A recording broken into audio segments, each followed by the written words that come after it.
Hello so what is up guys, here and is back with another new video. तो आज की video में जो आपको मैं स्टोरी सुनाने जा रहा हूँ वो एक हॉस्पिटल में हुए हॉरर इंसिडेंट के बारे में है, जो कि मेरे घर के पास के हॉस्पिटल में हुआ था। So let's get started.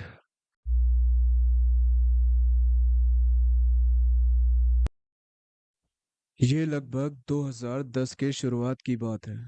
रात के 12:30 बज रहे थे। मेन बिल्डिंग ब्लॉक का दरवाजा गार्ड के लिए खोला गया था। लगभग 40 साल की उम्र की सफेद महिला, जिसका कद 5 फुट 2 इंच था, किसी तरह गार्ड से बच निकली। महिला ने अपने हाथ में कपड़े का एक छोटा सा थैला बांधा हुआ था, और उसके हाव भाव और व्यवहार से ऐसा लग रहा था कि वह किसी दूसरे स्टेट के इलाके की हो।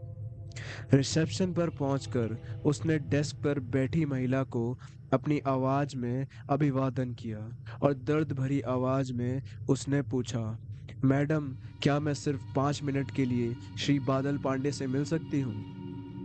रिसेप्शनिस्ट की तत्काल प्रतिक्रिया पूरी तरह से इनकार करने वाली थी, जिसके बाद नेगेटिविटी और चिड़चिड़ापन भरा रवैया अपनाया।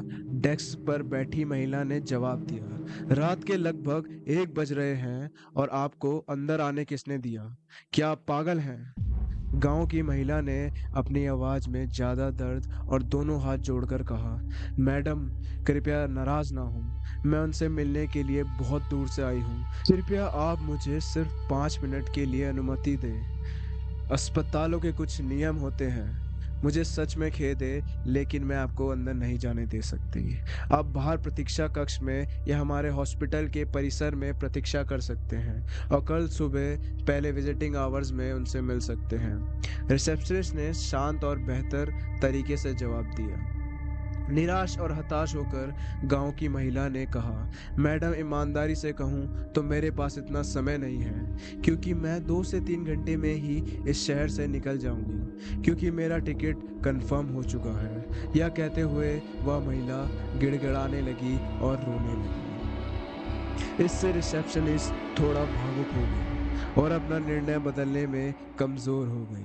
उसने रजिस्टर पर जांच करने और पुष्टि करने के लिए मरीज का नाम और कुछ अन्य विवरण फिर से मांगा। मुझे बहुत खेद है बहन, श्री बादल को आईसीयू से मुर्दा घर में स्थानांतरित कर दिया गया है, क्योंकि कल शाम ही उनकी मृत्यु हो गई थी। वह वर्तमान में हमारे मुर्दा घर अनुभाग में है। रजिस्टर से मरीज की पुष्टि करने के बाद रिसेप्शनिस्ट ने दुखी होकर कहा। यह सुनकर गांव की महिला फूट फूट कर रोने लगी और उसके हाथ से बैग गिर गया। थोड़ी देर बाद रिसेप्शनिस्ट ने सांत्वना पाकर महिला से अनुरोध किया, मैं जानती हूँ कि जो चला गया है वह कभी वापस नहीं आता, फिर भी क्या मैं उसे कम से कम एक बार मुर्दा घर में देख सकती हूँ? मैं बस 1 मिनट देखना चाहती हूँ और अपने रास्ते पर चलती हूँ। मैं तुम्हें वचन देती हूँ। महिला द्वारा दिए गए इस दयालु अनुरोध पर रिसेप्शनिस्ट सहमत हो गई और बोली, मुझे देखने दो कि मैं क्या कर सकती हूँ। जब ये सब हो रहा था, घड़ी में 1:15 बज रहे थे। उसी समय संयोग से एक नर्स घर के लिए निकल रही थी, क्योंकि उसकी शिफ्ट 1 बजे खत्म हो गई थी। रिसेप्शनिस्ट ने उसे पुकारा और अनुरोध किया, सुनीता, क्या तुम इस महिला की मदद कर सकती हो? ये मुर्दा घर के तीसरे कक्ष में रखे शव नंबर 145 को थोड़ी देर के लिए देख सके। यह महिला उसके बाद तुरंत चली जाएगी। यह सुनकर नर्स ने कहा, मीनाक्षी मैडम, मैं आज बहुत थक गई हूँ। मेरी शिफ्ट अभी खत्म हुई है और मुझे थोड़ी देर सोने के लिए घर जाना है। कृपया मुझे माफ करें। हालांकि रिसेप्शनिस्ट ने नर्स को किसी तरह से मना लिया कि वह ज्यादा से ज्यादा 2 मिनट के लिए ही शव की जांच करें, क्योंकि उस समय कोई और उपलब्ध नहीं था। नर्स ने चिढ़कर गांव की महिला को 8वीं मंजिल पर मुर्दा घर के सेक्शन में पहुंचाया। जिस कमरे में शव रखा गया था वह लिफ्ट लॉबी से सीधे 5-6 कमरों के बाद स्थित थी। उसके बाद दाएं मुड़कर कमरे का दरवाजा ढूंढा गया। जब महिला को शव दिखाया गया तो उसने अपने आंसू उसके पैरों को छूते हुए गिरा दिए और उसे अलविदा कहा और पास्ट में उसकी मदद को याद किया। वह वाकई बहुत अच्छे इंसान थे, उनकी आत्मा को शांति मिले। इसके बाद नर्स महिला को लिफ्ट में वापस ले गई और रिसेप्शन पर ले गई। फ्लोर गेट बंद हो चुका था और लिफ्ट का गेट बंद होने ही वाला था, जबकि वे मुर्दा घर के चैम्बर का दरवाजा थोड़ा खुला छोड़ दिया गया था। अचानक एक बचकानी आवाज गूंजने लगी जो धीरे धीरे तेज होती गई।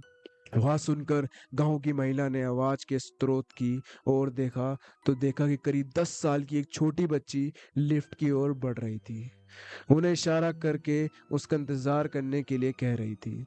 सफेद बच्ची ने एक छोटा गाउन पहना हुआ था और उसके सिर या चेहरे पर कोई बाल नहीं थे। यह देखकर महिला ने नर्स से अनुरोध किया, मैडम कृपया 1 मिनट रुकिए, एक छोटी बच्ची आ रही है, हम उसे ले लें और फिर चले जाएं। इस अनुरोध पर नर्स जल्दी से जांच करने के लिए आगे बढ़ी और पाया कि वास्तव में बच्ची उन्हीं की ओर आ रही है। यह नज़ारा देखकर नर्स चौंक उठी और उसने लिफ्ट का गेट जोर से बंद किया और लिफ्ट को नीचे उतारा। यह देखकर महिला चौंक गई और नर्स पर गुस्से से बोली, मैडम आप ऐसा क्यों कर रही हैं? हम मानवीय आधार पर बच्चों को अपने साथ ले जा सकते थे, जो शायद अपने माता पिता से खो गई होगी। महिला की बातों पर नर्स ने समझाया, आपने जो देखा है कि वह सिर्फ आपका भ्रम है या फिर आप उसे अपनी कल्पना मान लें। कृपया जो देखा उसे भूल जाइए। महिला नर्स की बात पर यकीन नहीं कर पाई। उसने तुरंत विरोध किया, क्या आप अभी भी गंभीर हैं? एक छोटी बच्ची ने मदद के लिए हमसे संपर्क करने की कोशिश करी और आप उसकी मदद करने के बजाय आप उस तथ्य को नकार रही हैं जो अनदेखा कर रही हैं। आप किस तरह की इंसान हैं? महिला का गुस्सा देखकर नर्स ने उसे शांत करने की कोशिश की और समझाया, अगर आपने सही से देखा है तो आपने जो लड़की देखी है उसके शरीर पर एक भी बाल नहीं है और उसने गाउन पहना हुआ था। और इतना ही नहीं, इससे पहले कि वह अपनी बात पूरी कर पाती, महिला ने बीच में टोकते हुए कहा, हाँ हाँ मुझे पता है, उसके एक भी बाल नहीं थे, उसने गाउन पहना हुआ था और अपनी छोटी छोटी टांगों के साथ नंगे पैर चल रही थी। क्या इसका मतलब यह है कि वह इंसान नहीं है? क्या इसका मतलब यह है कि इसी जगह उसे मदद नहीं करनी चाहिए?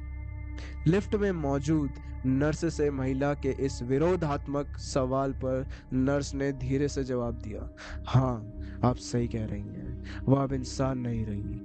आज सुबह करीब 8 बजे उसकी मृत्यु हो गई थी। इस चौंकने वाले जवाब पर महिला ने कहा, लेकिन वह बस चल रही थी जिसे हम दोनों ने साफ देखा, ऐसा कैसे हो सकता है कि वह मर गई? फिर नर्स ने उस महिला को समझाते हुए कहा, हम जिन लोगों की मृत्यु हो जाती है उनके बाएं हाथ की कलाई पर वह सफेद रिबन बांध देते हैं जो बिल्कुल उस छोटी बच्ची के हाथ में बंधा हुआ था।